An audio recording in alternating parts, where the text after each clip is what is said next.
Thank you for purchasing this class. Your generous donation helps to support the Champaign-Urbana Schools Foundation. Please enjoy this and other workshops brought to you by The Idea Store. Hi, I'm Shauna Carey. I'm an art teacher in Unit 4 schools, and what I'm doing today is a bookmaking workshop for The Idea Store. We're going to spend most of the time on accordion folds and non-adhesive bindings, different ways to make books with those two techniques. And then we're going to wrap up by doing a sewn binding and a glued binding like you would make for a completely formatted book. The sewn binding. It has 1, 2, 3, 4, 5, 6, 7, 8 signatures. Each of these folded areas is called a signature. And the signatures, you can see I've sewn them together as I completed each one. We're not going to do that. We're just going to make one signature because you can't keep folding pages inside each other. You can only make signatures so big, and then the outside pages don't match up anymore because you always get the thickness ahead. So here is, like for those of you who did paper making, I think that's the size paper that you made with the paper maker and whatever I cut, so I just sewed pages right inside. I could have glued the end sheet in there to make it look more like a real book, but this has a sewn binding. This is a sewn binding on an accordion fold. So it's just 3 sewn bindings, and each one sewn into in a different accordion fold. Same thing like what we just did, but with the binding sewn on the mountain folds instead of, you could put them in the valleys too if you wanted to. Yeah. This is the same thing, but it's inside, it's sewn inside what the one I showed you before with the ribbons was. And then this is, meant to cover like that. This one I'm not even going to show you because it's not sewn.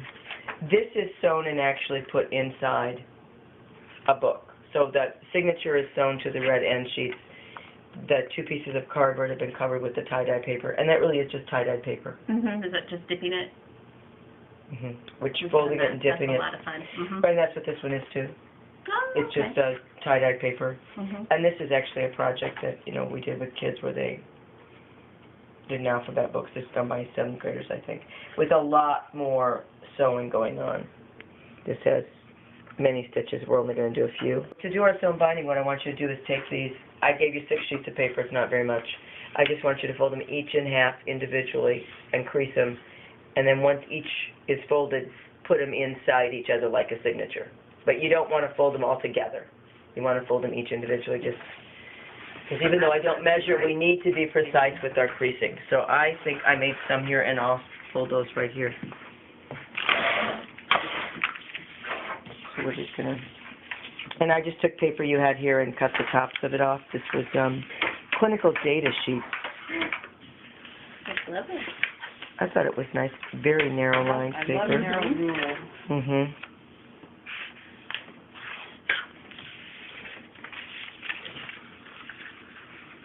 Oh, I did not make us an end sheet though. So as soon as I'm done folding these, I'm just going to make an aesthetic decision and give us each an end paper.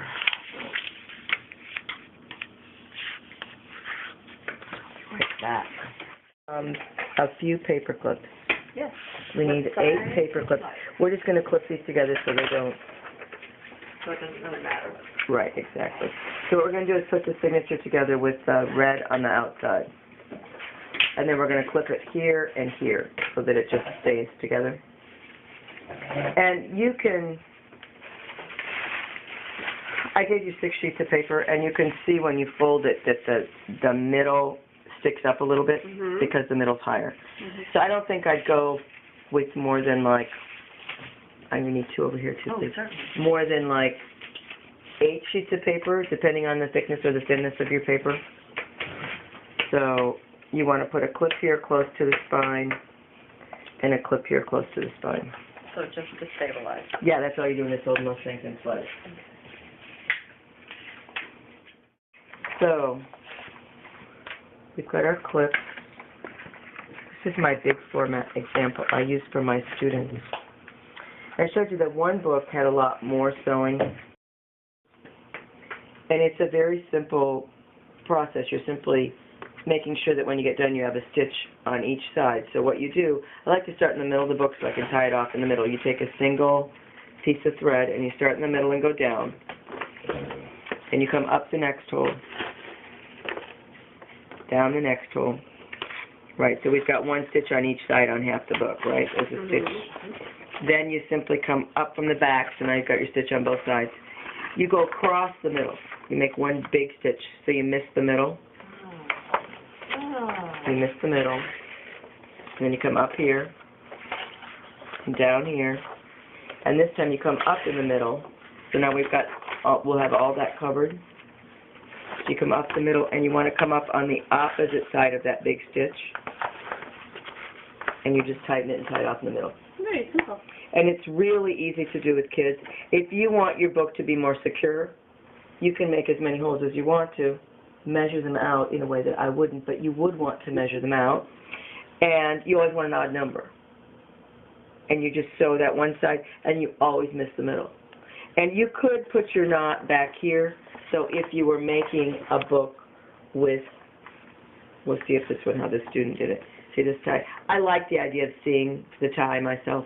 If you didn't want to see that, you could put your tie on the back side, and then it's on the other side of this end sheet, which is then glued to the book. Does that make sense to you? So I'm going to give you each a tapestry needle. And, you know, I always figure about this much you're going to end up with more. It'll be more than you need. Oh, you know what I forgot to tell you to do, though? You need that. You also need to punch your holes. Yeah. So when you punch your holes, you are going to, if you want to do this precisely, you would measure, and you would find the middle, right? And then you would measure half an inch from each end, and then you'd measure one that's halfway in between the middle and that hole. What would I do? I would do this. I would find kind of the middle of the book and punch a hole. And it's easier, I think, when you punch a hole to put your needle tool down and then press up, pull up on the pages. And then I will go halfway in between. I mean, like I said, if a person that wasn't me, would measure all those out so that they were even. And needle tools come, these are really ceramic tools, and so they come this way too, or they come the metal. I think the metal are more durable. If I'm using them with children, the metal looks more vicious. So I don't know what you'd really want to do, but. And you know, if you wanted to use a double thread, you could use a double thread. Kids have a hard time doing it because the thread slips through. Sometimes with kids, I have them put the end of the thread underneath one of the paper clips so it doesn't slip. Yeah, I think when I taught a little class like this, similar with poking stuff, we used a piece of foam that your awl would go into, right? So you have better control. I like the idea of using. I mean, I even let my third graders use those needle tools. Sure. Because I think it's really important for kids to know that they can be professionals and they can use professional tools. My grandma always did that with me.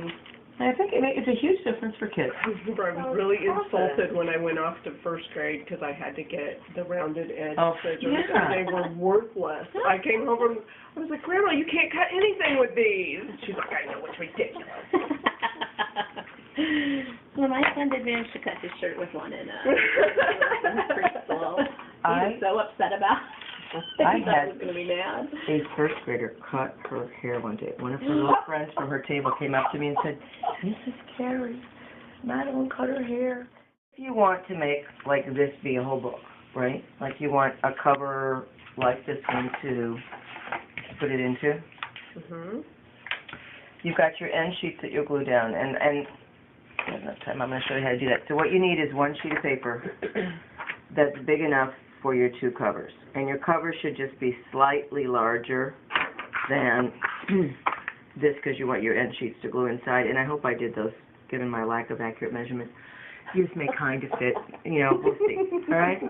And you need, when you put these together, and I'm going to do this over here, so if you can't see, come around behind me, or, and I need this. There's some that's already out. Now I want to squirt this on, so I'll show you how I'm going to do it. Here's my cup. So the one thing that's really important is that these line up. So you want to make sure that they're the same size and that you have them so you know where you're going to put them down. So on your back side, and I would do this with a pencil, not a pen, but I would mark where I'm going to fit those so that I know I have them lined up. Okay? And I would generally, I'm not prepared enough, I would have either newsprint or wax paper or something underneath there because I'm really messy. I mean, I would have a wet paper towel, again, because I'm really messy. But what I'm going to do is spread my glue on here, and I'm going to put this down in the spot. And the easiest way to do it is to do it with this. You don't really need very much glue. And then you use your, because you want this all the way to the edges, all the way across, and you want a nice even coat. So you want to make sure that you have it everywhere. And this is the easiest way to do it. And I hope I have enough. And I'm going to put it upside down where I know it goes, right? And I'm going to press it down with my bone folder here. And I'm going to flip it. And I'm going to use my bone folder. And this is why a bone folder is so much better than a tongue depressor, because it slides on that surface.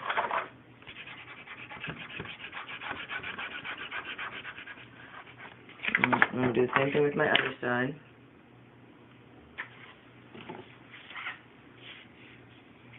And I'm going to leave my paper about this big, but I would say, depending on your paper, what you want to do is have about 3/4 of an inch, half an inch, 3/4 of an inch all the way around. That's how much extra. I've got a lot of extra here.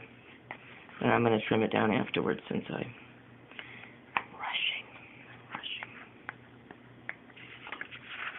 Right, so I'm going to flip that over. Make sure those are lined up. And with kids, that's the hardest part. And this is where I said you get that glue on your bone folder and glue on your fingers. I can't tell you how stained the back of all of my pants are.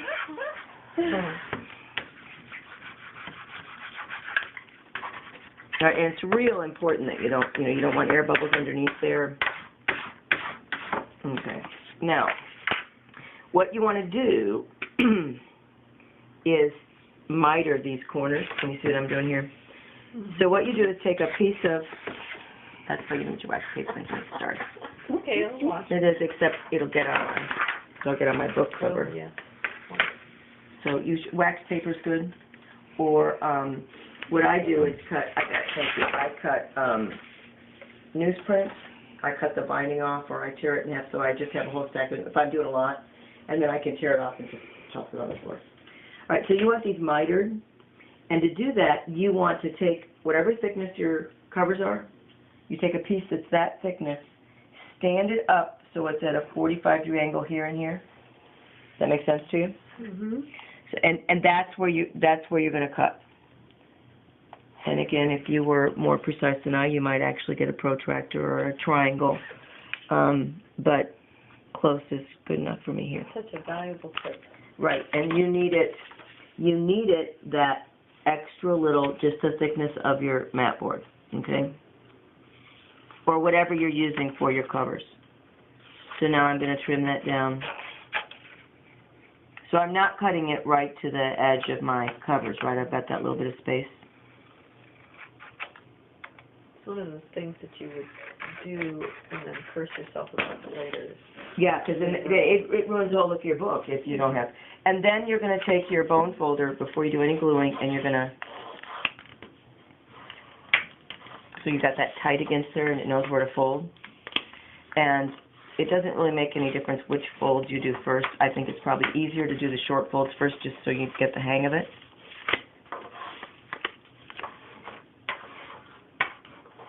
But that way your paper knows where to fold, right? Yeah. You're giving it a little memory there. Okay. And then this is where you have to be. I'm going to try to work progressively and stay neat, because what I'm going to do is put my glue down on my flat,